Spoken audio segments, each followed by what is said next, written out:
Hello बच्चों, कैसे हैं आप। उम्मीद करती हूँ आप अच्छे होंगे। बच्चों, हमेशा की तरह मैं आपके लिए एक नई कहानी लेकर आई हूँ जिसका नाम है किसान की जुड़वा बेटियाँ, जो आपको बहुत अच्छी लगेगी। बच्चों, कमेंट में ज़रूर बताना आपको मेरी कहानी कैसी लगी। तो शुरू करते हैं हम आज की कहानी। सुल्तानपुर नामक एक गांव में खुशीलाल नाम का एक किसान रहा करता था। उसकी दो बेटियां थीं, सलोनी और दिव्या। सलोनी जितनी सुंदर और गुणवान थी, दिव्या उतनी ही कुरूप और घमंडी।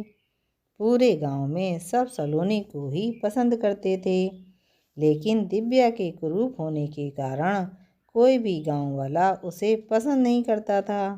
एक गांव का दूध वाला, जिसका नाम गबरू था, अपनी साइकिल पर गाना गाता आ रहा था। गबरू अरे गबरू चला रे अपनी साइकिलिया पे, गांव गांव घर घर दूध बांटने चला रे ओहो। तभी उसकी साइकिल खुशीलाल के घर के बाहर आकर रुक गई और गबरू जोर जोर से चिल्लाने लगा। गबरू कोई है, अरे दूध वाला गबरू आया है भाई, अरे बाहर आओ, अरे ओ सलोनी जल्दी से बाहर आ। उसके आवाज़ लगाते ही दिव्या बर्तन लेकर बाहर आती है। गबरू अरे रे धत तेरे की, ये क्या देख लिया गबरू, अरे छी छी छी, सुबह सुबह पूरा फ्रेश मूड खराब हो गया भैया। हाय इस काली कलूटी को देख लिया। अरे रे कितनी बार कहा है तुम दूध लेने मत आया करो, लेकिन तुम हो कोई अपना ये बदसूरत चेहरा उठाकर मेरे सामने आ जाती हो। तभी वहाँ पर बहुत ही सुंदर दिखने वाली सलोनी आती है। सलोनी अरे क्या हुआ गबरू भैया, क्यों चिल्ला रहे हैं आप, सब ठीक है ना। गबरू अरे रे क्या कहा भैया, अरे मैं तुम्हारा भैया थोड़े ही लगता हूँ, लेकिन सलोनी जी आज आप क्यों नहीं आई दूध लेने, बल्कि आपकी एक काली बहन आई जिसे देखकर मेरा पूरा मूड खराब हो गया। हाँ, अगर आपको पहले देखता तो मेरा दिन बहुत अच्छा जाता। आखिर तुम कितनी स्मार्ट जो हो। आप दिव्या, ये सब तेरे ही कारण होता है, तू ही मेरी सबसे बड़ी दुश्मन है। तेरे इतने सुंदर होने की वजह से मुझे ऐसी बातें सुननी पड़ती हैं। और देखो तो सही, इस कद्दू जैसे गबरू को खुद को 2 इंच का भी नहीं है, और कैसे मेरे काले रंग के कारण मुझे बदसूरत बोल रहा है। अरे खुद को भी कभी देखा है आईने में, बड़ा आया मुझे बदसूरत कहने वाला, चल जा यहाँ से। गबरू अरे रे ठीक है, भड़कती क्यों हो भाई, अरे जा रहा हूँ यहाँ से। सलोनी नहीं नहीं दीदी, ऐसा बिल्कुल भी नहीं है, तुम मेरी प्यारी बहन हो, तुम जैसी भी हो मुझे बहुत प्यारी हो, ना जाने तुम क्यों ऐसा सोचती हो। तभी दिव्या और सलोनी के पिता खुशीलाल वहाँ आते हैं। खुशीलाल अरे उठ गई मेरी दोनों प्यारी बेटियाँ, क्या बात है। दिव्या बेटी, आज तो तुम भी जल्दी उठ गई, वरना तो रोज़ तुमसे पहले तो सलोनी बेटी ही उठा करती है। दिव्या क्या कहना चाहते हो आप पिताजी, आज जल्दी उठ गई, मतलब यही कहना चाहते हो कि मैं रोज़ कितनी देर तक सोती हूँ, और अपनी प्यारी सलोनी बिटिया कितनी अच्छी है जो रोज़ सुबह जल्दी उठ जाया करती है। आखिर इस सलोनी की तो तारीफ़ करते हो, इतनी सुंदर जो है, मैं इतनी कुरूप जो हूँ। जिसके बाद दिव्या वहाँ से चली जाती है। खुशीलाल अरे नहीं नहीं बेटा, तुम ऐसा क्यों समझती हो, मैं तुमसे उतना ही प्यार करता हूँ जितना मैं सलोनी से करता हूँ, लेकिन ना जाने क्यों तुम ऐसा सोचती हो। सलोनी अरे पिताजी, आप चिंता मत कीजिए, दिव्या तो बस ऐसे ही बोलती है, दिल की बहुत अच्छी है मेरी बहन, आप चिंता मत कीजिए, देखिएगा एक दिन दिव्या दीदी ऐसी बातें करना बंद कर देंगी। अच्छा पिताजी, आप गांव के बाजार जा रहे हैं तो मेरे लिए लाला की दुकान से गर्मा गर्म समोसे लेते आना, आज बहुत दिल कर रहा है। खुशीलाल अच्छा ठीक है बिटिया, मैं जाऊंगा तेरे लिए समोसे लाऊंगा, अच्छा अब मैं चलता हूँ। थोड़ी देर बाद खुशीलाल समोसे और जलेबियाँ लेकर आता है। खुशीलाल अरे कहाँ हो मेरी प्यारी बेटियाँ, दिव्या और सलोनी, अरे ज़रा देखो तो सही, मैं तुम्हारे लिए बाज़ार से समोसे और जलेबियाँ लेकर आया हूँ। भाई अरे देखो देखो, बाहर तो आ जा जरा। सलोनी, अरे पिताजी आप आ गए। अरे वाह, कितने सारे समोसे और जलेबियां लेकर आए हैं। वाह, मुझे तो बहुत जोर की भूख लगी है। दिव्या, हाँ हाँ, ये समोसे और जलेबियां भी पिताजी तेरे लिए ही लाए होंगे। आखिर तू पिताजी की इतनी सुंदर बेटी है ना। जा जा तू ही खा ले। सलोनी, ये गर्मा गर्म समोसे और जलेबियां। खुशीलाल, अरे नहीं सलोनी बिटिया, ये समोसे और जलेबियां तो मैं तुम दोनों के लिए ही लाया हूँ। तुम हमेशा ऐसी बातें क्यों करती हो। तुम भी मुझे उसी तरह प्यारी हो जिस तरह सलोनी। फिर क्यों दिव्या बेटी ऐसा बोलती हो। तभी दिव्या चुपके से अपने कमरे से बाहर आती है और रसोई में जाकर देखती है कि समोसे और जलेबियां रखी हैं या नहीं। तभी दिव्या चुपके से समोसे और जलेबियों में लाल मिर्च मिला देती है और चुपचाप वहाँ से चली जाती है। जैसे ही सलोनी समोसे और जलेबियां खाती है, मिर्च की वजह से वो चिल्लाने लगती है। सलोनी, आहा, इतनी मिर्च इन जलेबी और समोसों में कहाँ से आ गई। हाय मैं मर गई। देखते ही देखते मिर्च की जगह से सलोनी का बुरा हाल हो जाता है। तभी दिव्या सलोनी को छुपकर देख रही होती है। दिव्या, वाह वाह, अब आया ना मज़ा। अरे वाह सलोनी, तेरी ऐसी हालत देखकर तो मज़ा ही आ गया। बेचारी सुंदर सलोनी। अगले दिन दिव्या, अरे सुनो सलोनी, मैं गांव के तालाब से पानी लेने जा रही हूँ। पिताजी आए तो उन्हें बता देना, मेरी बुराई मत करने लगना। आई बड़ी पिताजी की लाडली।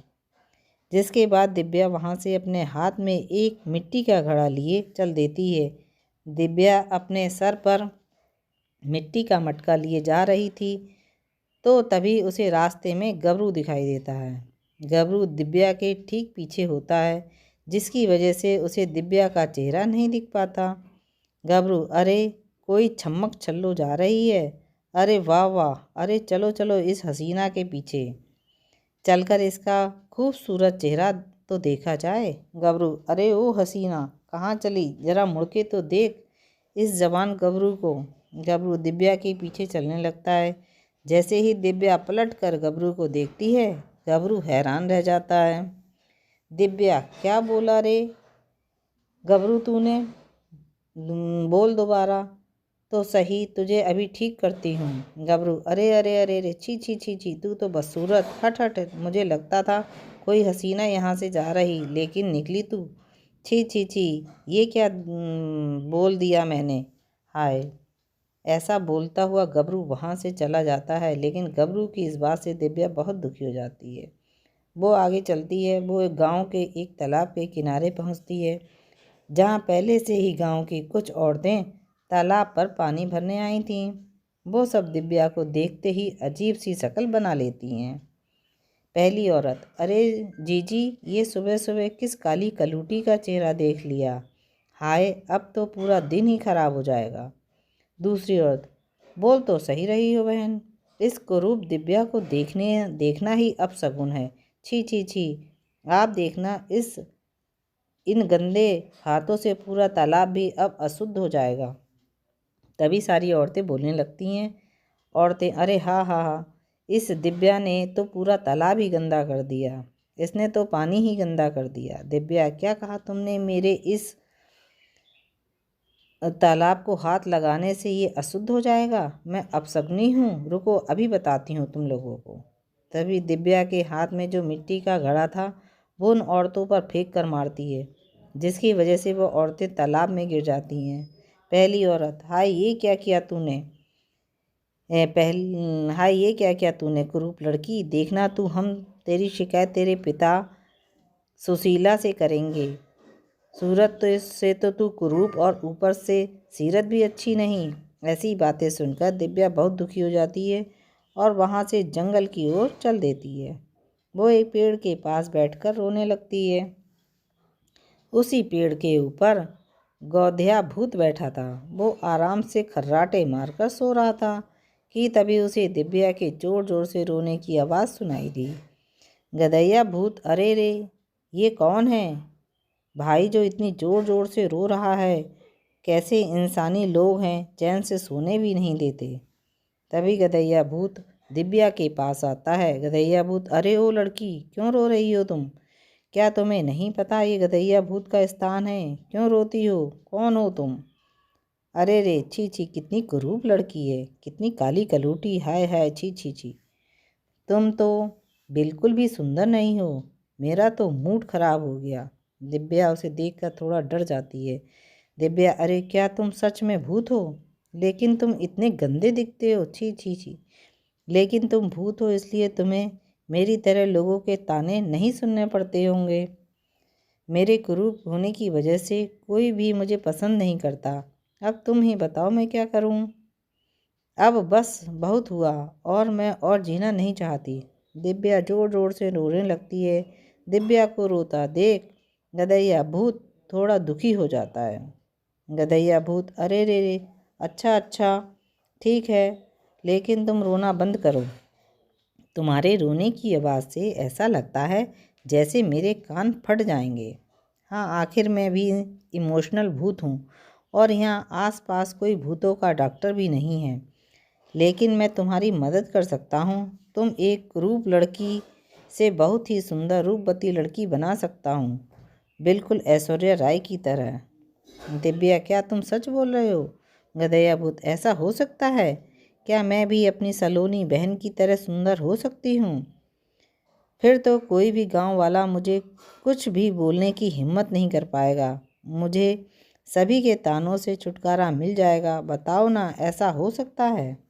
गधैया भूत, मैं तुम्हें बता तो दूंगा, लेकिन इसके बाद तुम्हें मुझे ककड़ी खिलानी होंगी। हाँ, आलू लकड़ी बकड़ी गधैया भूत को बहुत पसंद है ककड़ी।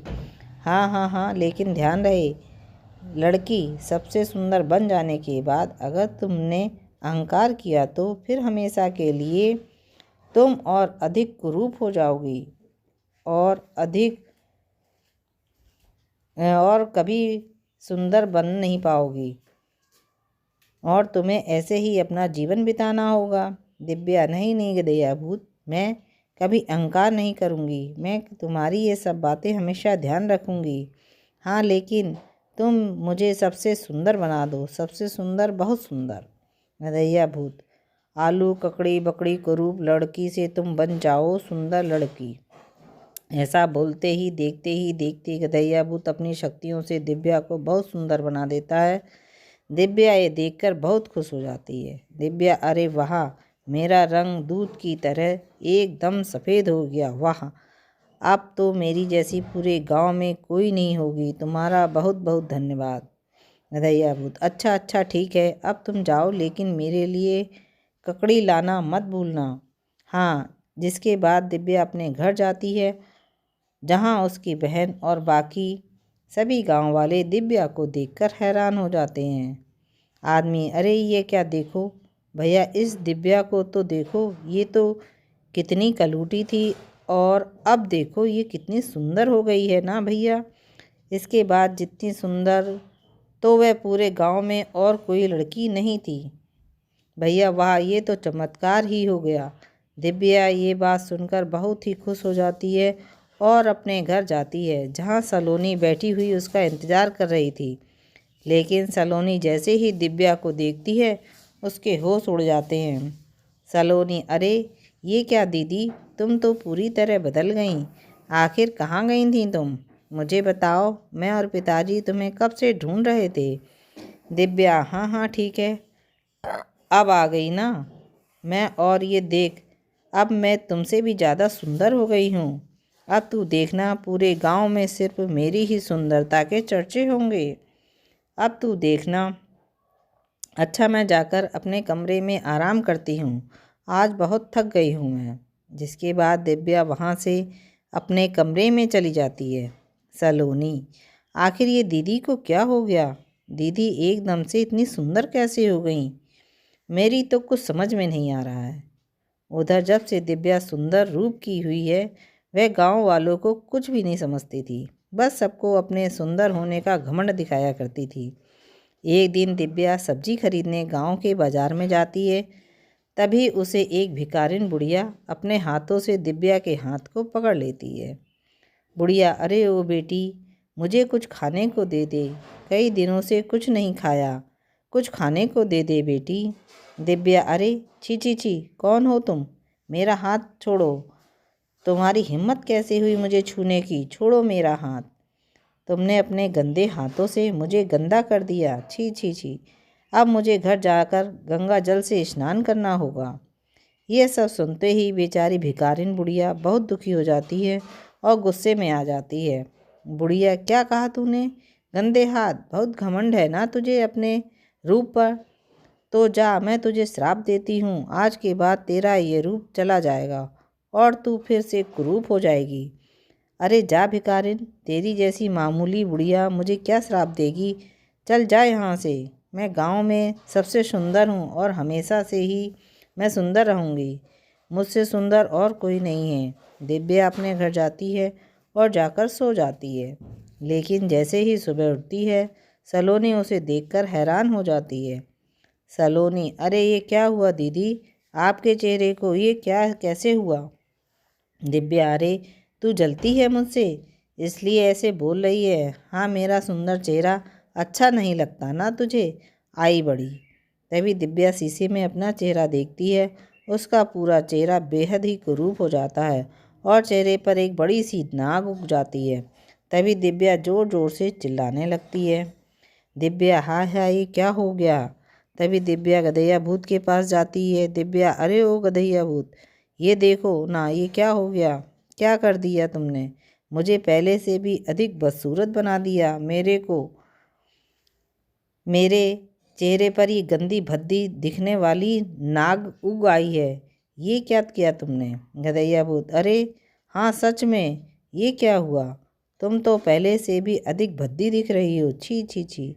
और ये क्या, तुम आज इतने दिनों बाद भी खाली हाथ ही आई हो? कहाँ है ककड़ी?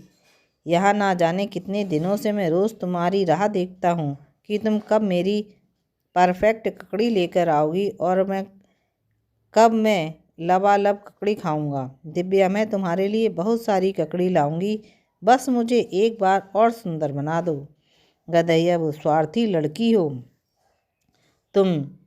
सब तुम्हारे ही कारण हुआ है। तुम्हारी ये दशा जो भी हुई है, तुमने ही की है। सुंदर होने के बाद तुम बहुत अहंकारी हो गई थी। देखो, मैं एक बार अपने जादू से तुम्हारी मदद कर सकता था, क्योंकि लोग तुम्हें बहुत ताने मारते थे, लेकिन तुम हो कि सुधरने का नाम ही नहीं ले रही हो।